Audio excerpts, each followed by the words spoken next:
What is an art style?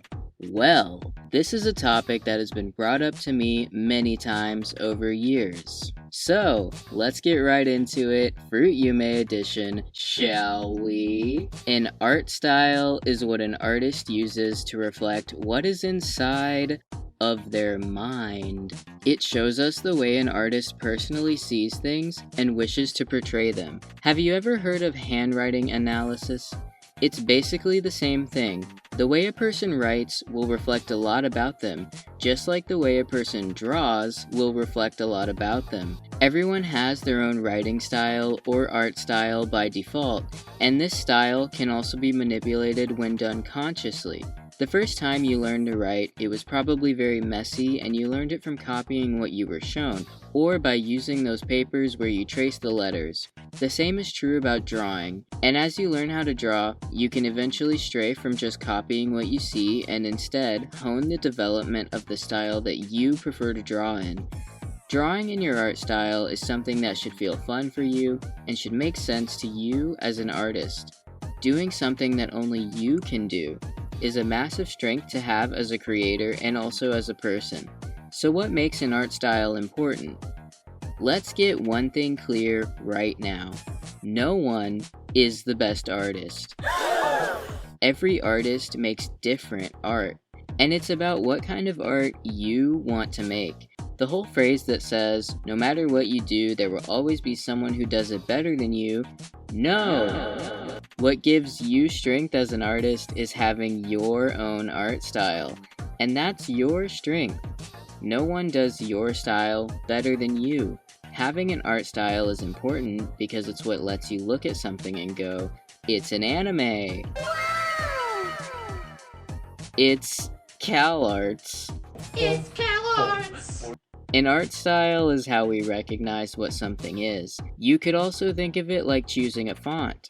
Ultimately, when it comes to drawing, you can choose any style, and it's okay to have more than one. Art is an area where you can do whatever you want. That is both unlimited and also overwhelming. Which is why what we're here to figure out now is how to find the art style that is best suited for you.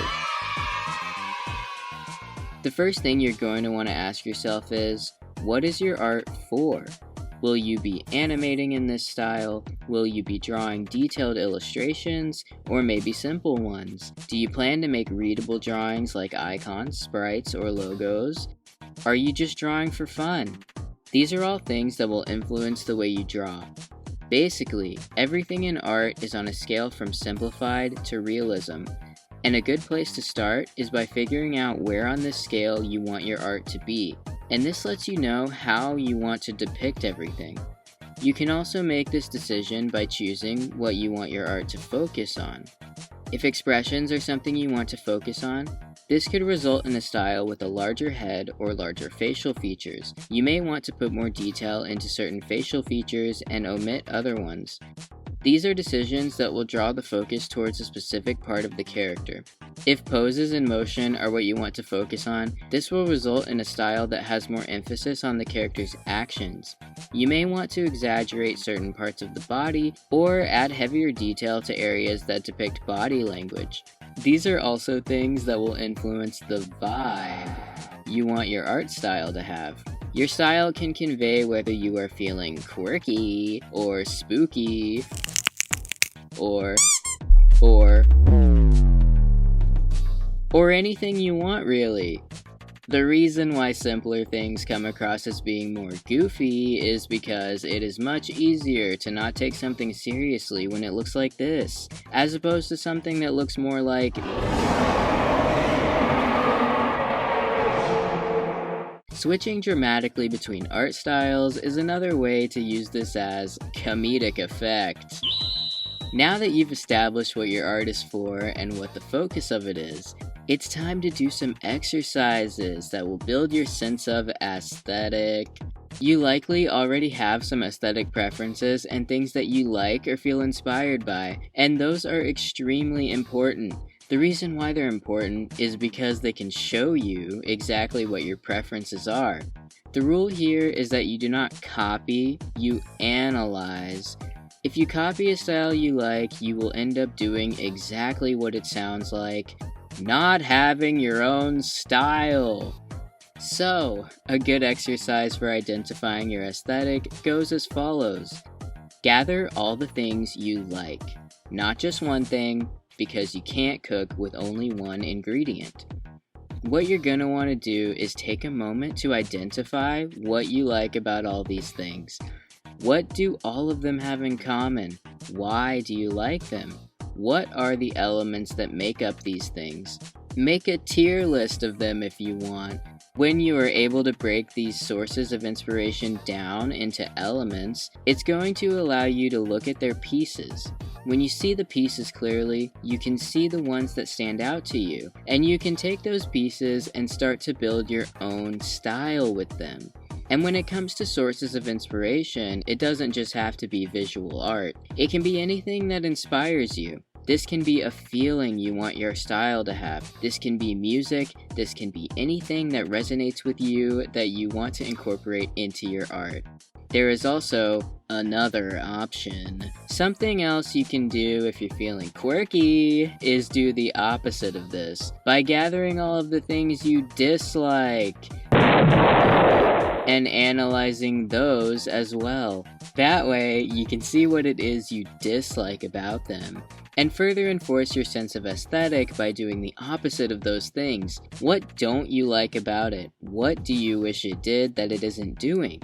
By doing this, it can actually show you exactly what you do need and want, and it can motivate you to make something better for yourself.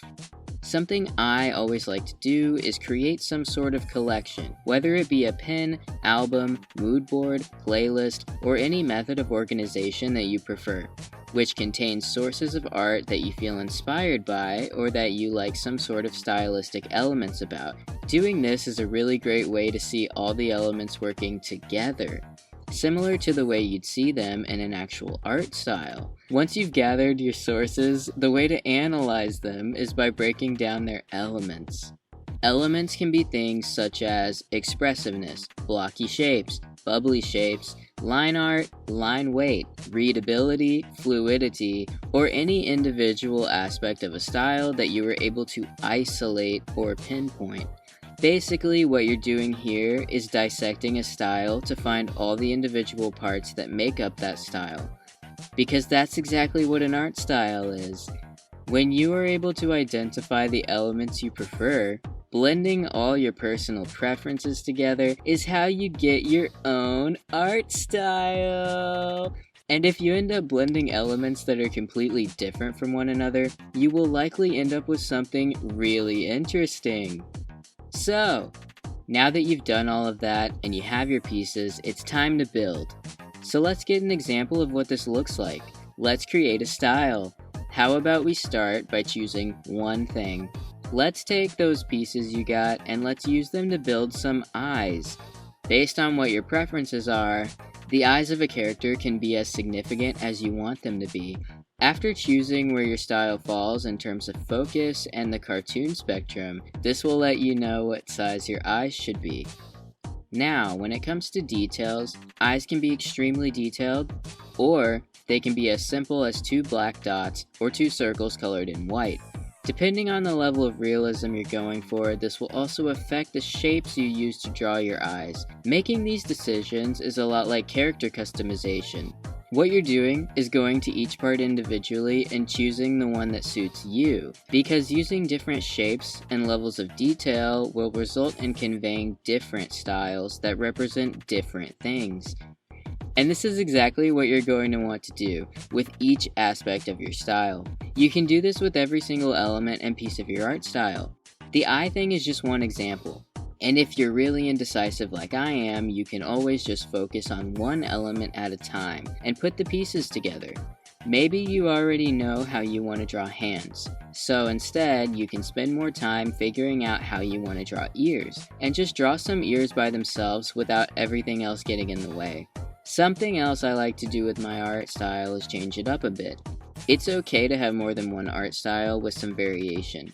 And especially when it comes to anything character related, I oftentimes prefer to stylize characters in individual ways. One subtle way that I do this with my own characters is by giving all of them different styled eyes. So when you're thinking of an art style, it can be a lot better to not box yourself in too much. And even if you are more indecisive, the more you draw, the more you'll be able to see a clearer idea of what you like over time. It's completely normal and expected for art styles to evolve over time, as your preferences change, and you learn more about art and more about what you like and how you want to convey that through your art. It's normal for your aesthetic to change over time. Something you used to like the look of, you may not like the look of now, or you may just like something else more. If you take a look at any artist's work over time, you will probably see that their style has gone through some type of evolution. Looking at my art style from 4 years ago makes me feel like I'm looking at a prototype of my current art style. This is because people will naturally evolve in skill level and also in personal aesthetic.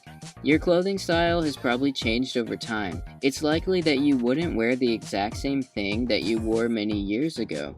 And it's expected for art styles to behave in the same way. The reason why everyone has their own different and unique art style is because everyone has their own vibe or aesthetic, and their own specific set of preferences. Some people can have similar aesthetics, just like they do in real life. But there will always be differences because every person is ultimately different. It's what makes you recognizable as an artist, and I think it's amazing that all of us have different styles.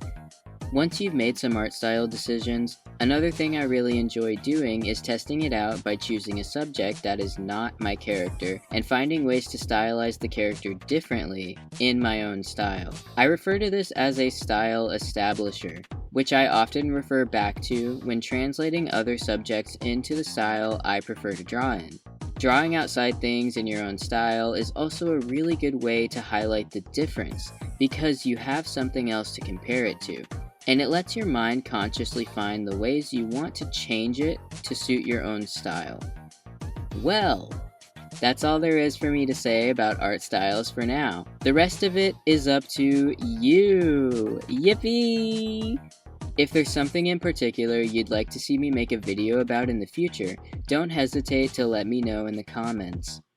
I can't say that I'm fast when it comes to content creation, as you all have probably noticed, but I exchange that stat for being thorough.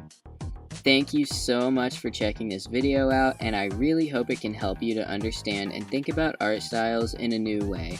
I love seeing unique art styles, and I love seeing what people can come up with and create, so contributing to that in any way that I can is really important. Thanks for watching, and I'll see you in the next video.